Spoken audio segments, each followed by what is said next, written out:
I work for a catering service, which means I'm on the road a lot, usually late at night. By the time I get home, I'm either too wired from caffeine or I pass out instantly. One night, around 2 a.m., I was driving home, still buzzing from too many Red Bulls and starving. I decided to stop at a 24-hour diner near the highway for some food. As I waited for my order, I noticed an old Volkswagen parked in the far corner of the lot, its windows tinted black.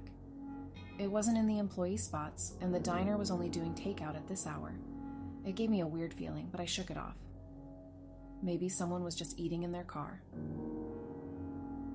After grabbing my food, I didn't want to go straight home. Instead, I drove to a nature preserve near my house. There was a scenic lookout at the peak with a view of the city, a spot my friends and I used to visit all the time. When I pulled into the gravel parking area, it was empty, until I saw headlights pulling in behind me. My stomach dropped. It was the same Volkswagen. My unease grew as the car parked a little ways away, engine cutting off. It didn't make sense. Had they followed me? I sat there for a minute, debating whether to leave, but I didn't want to drive straight home in case they really were following me. Instead, I FaceTimed my friend Josh, who lived close by. He was up working on a paper, so I convinced him to swing by. He said he'd be there in 10. I kept my eyes on the Volkswagen. It didn't move. My anxiety was creeping up, but when Josh finally arrived, I felt a little better. We decided to walk up to the lookout point. Just before the parking lot disappeared from view, I glanced back and saw all 4 doors of the Volkswagen open at once. 4 men stepped out, standing there silently. My skin crawled. I nudged Josh, who looked but didn't seem as freaked out. He reasoned they were probably just there to smoke. At the peak, we sat on a rock wall, eating and talking. For a moment, I forgot about the Volkswagen, until we heard laughter and footsteps. 3 men were walking toward us, passing a blunt. My stomach twisted. There had been 4 of them. One of the guys, covered in tattoos with a nose ring, flashed half a smile. "You guys want a hit?" We both declined. One of his friends scoffed and called us cowards. Trying to sound casual, I asked, "Were you guys at the diner earlier?"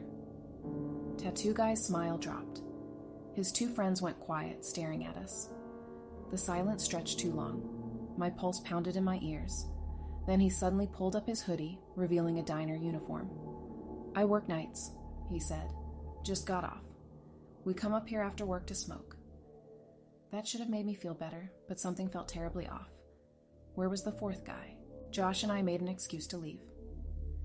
As we started down the path, he stopped suddenly, pointing toward the trees. I followed his gaze and saw the 4th guy, half hidden in the darkness, holding something I couldn't make out. My blood ran cold. The moment he realized we saw him, he moved toward us. We ran. Footsteps pounded behind us. My heart felt like it would explode. I didn't look back. I just ran. When we reached the parking lot, we dove into our cars and sped off. In my rearview mirror, I saw them scrambling to get into their Volkswagen. I called Josh as we drove, neither of us wanting to go straight home in case they followed. We met up on his street, breathless, still in shock. "What the hell was that?" he muttered. Josh pulled up his phone. I took a picture of them. The next day, we decided to report the guy at the diner. We approached a younger employee, showed him the picture, and his face went pale. "That guy doesn't work here anymore," he said. "He got fired months ago." He went on to explain that the guy's ex-girlfriend used to work at the diner too. After she broke up with him, he became obsessed, stalking her at work and even after her shifts. Eventually, the police got involved and she got a restraining order, but apparently, he was still hanging around the diner at night. Josh and I exchanged horrified looks. He wasn't just some guy off work getting high with friends. He was dangerous. The employee promised to call the cops if he saw him again. I haven't been back to that diner or the lookout since. I don't know what those guys wanted from us that night, but I know one thing. I never want to find out. I've always loved camping.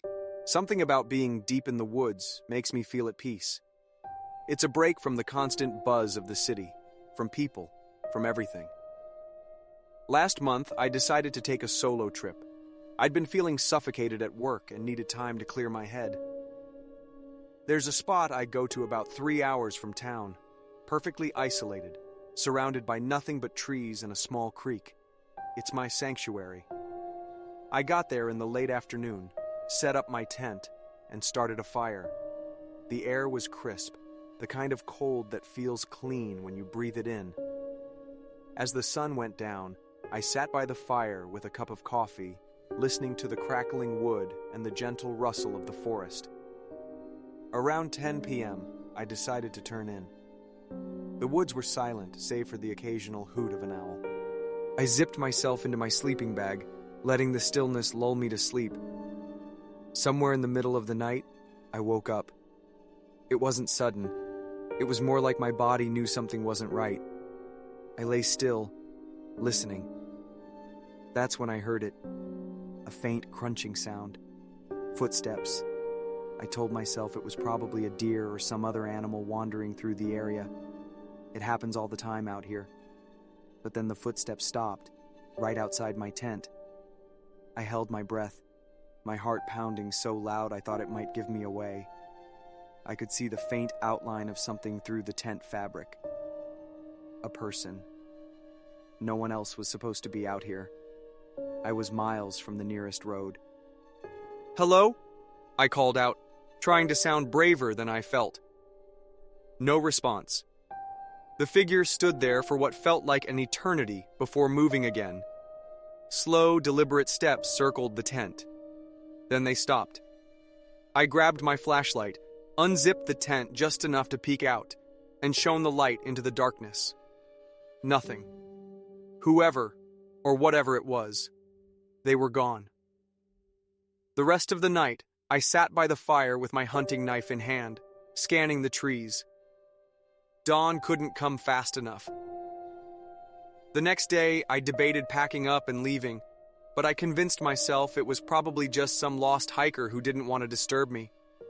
I spent the day fishing and trying to shake off the unease.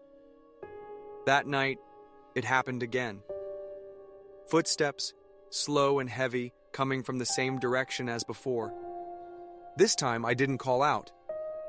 I stayed perfectly still, listening as the steps circled the tent. Then, there was scratching. Soft at first, then louder, like something, or someone, was clawing at the fabric. "Who's out there?" I shouted, my voice trembling. No answer. I burst out of the tent, flashlight in one hand, knife in the other, ready to confront whoever was messing with me.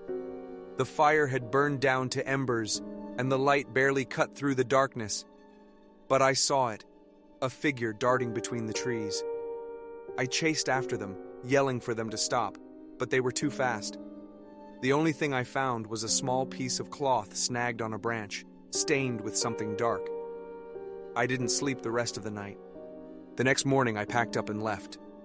As I was loading my gear into the truck, I noticed something in the dirt near the campsite. Footprints. But they weren't just around my tent. They were everywhere, circling the fire, near the creek, even next to the tree where I'd hung my food bag. They'd been watching me the entire time. I haven't been back to that spot since. The woods don't feel like a sanctuary anymore. If you're ever camping alone and hear footsteps in the dark, don't ignore them. Sometimes it's not the animals you need to be afraid of. Forgive me if I don't remember every detail of the story. That happened a while ago. There wasn't much to do in Edgewater, the kind of town where everyone knew everyone else's business. So, when we weren't hanging out in someone's basement or driving aimlessly, my friends and I spent our time exploring the abandoned factory on Pinewood Drive. It had been shut down for decades, long before any of us were born. There were rumors about why it closed, an accident, some worker disappearing, but no one seemed to know the truth.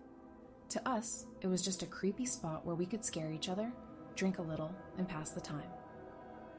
That night, it was me, Matt, Elena, and Rob. We were a tight-knit group, always daring each other to do stupid things. Matt had brought a couple of flashlights and a cheap bottle of whiskey. Elena carried her old Polaroid camera, the kind that spat out photos instantly. The factory sat at the end of a dead-end road, its rusted exterior barely visible under the glow of the streetlight. The chain-link fence was bent in places, making it easy to slip through. Inside, the air was heavy with the smell of mildew and rust. We made our way through the main floor, dodging fallen beams and shattered glass. Matt joked about the place being haunted, but his laugh echoed hollowly. The real thrill came when Rob suggested we check out the basement. I heard they kept storage down there, he said. Old equipment, maybe some files or something? The stairs groaned under our weight as we descended into darkness. The basement was massive, with rows of shelves stretching into the shadows. Most were empty, but a few still held rusted tools and boxes.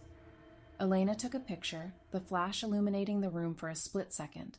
That's when we noticed the tarp. It was draped over something large and bulky, shoved into the far corner. "What do you think's under there?" Matt asked, grinning. We approached it cautiously, our flashlights flickering. Rob grabbed the edge of the tarp and yanked it off with a flourish. Beneath it was an old machine covered in dust and grime. It looked like some sort of press, with a lever on the side and a conveyor belt attached. "Weird," Elena muttered, snapping another photo. That's when the noise started. A low, mechanical hum, coming from somewhere deeper in the basement. "Is that the machine?" I asked, my voice barely above a whisper. Rob shook his head. "It's coming from over there." He pointed toward a doorway at the end of the room, partially hidden behind a stack of crates. We hesitated, but curiosity got the better of us. The door led to a narrow hallway, the walls lined with faded posters of safety guidelines. At the end of the hall was another room, smaller and more cluttered. In the center stood a second machine, identical to the one we'd found earlier, except this one was on. Its gears turned slowly, grinding against each other. "How is that even possible?" Elena whispered. "There's no power in this place." As if in response, the machine let out a high-pitched squeal and the conveyor belt started moving. That's when I noticed the footprints. They were faint but unmistakable, dusty prints leading from the machine to the doorway. "We should go," I said, my voice trembling. But before anyone could move, Elena's Polaroid camera clicked again, the flash lighting up the room. She stared at the photo as it developed, her face draining of color. "What is it?" Matt asked. She held it up. The photo showed the four of us standing in the room, but there was a fifth figure behind us. A man, his face obscured, his hand resting on the machine. We didn't wait to figure out what it meant. We ran, our flashlights bouncing wildly as we stumbled up the stairs and out into the night. We never talked about what we saw, but Elena stopped taking pictures after that. A few weeks later, the factory burned down, reduced to a pile of charred rubble. Sometimes, when I drive past that dead-end road, I think about that night. About the footprints, the machines, and the figure in the photo. I still have no idea who or what it was, but one thing's for sure. I'm never going back to Pinewood Drive.